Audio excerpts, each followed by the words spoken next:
Okay, we got this 2019 Tucson. We're going to replace this taillight.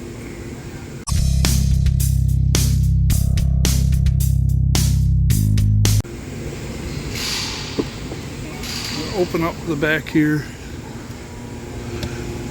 We got this little tab right there. So I'm just going to get something to pop that off. Just like that. And I guess it doesn't need a bulb. Wasn't plugged in. So if it needed a bulb, we would just twist this. You give that a turn, pop it out. Same with this one. But apparently the problem on this was it was not plugged in. Now that it's plugged in, let's see if it turns on.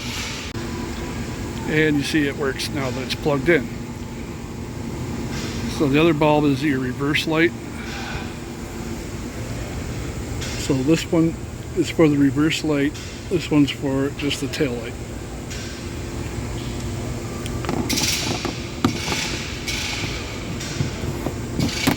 Pop that cover back on and we'll be done with that.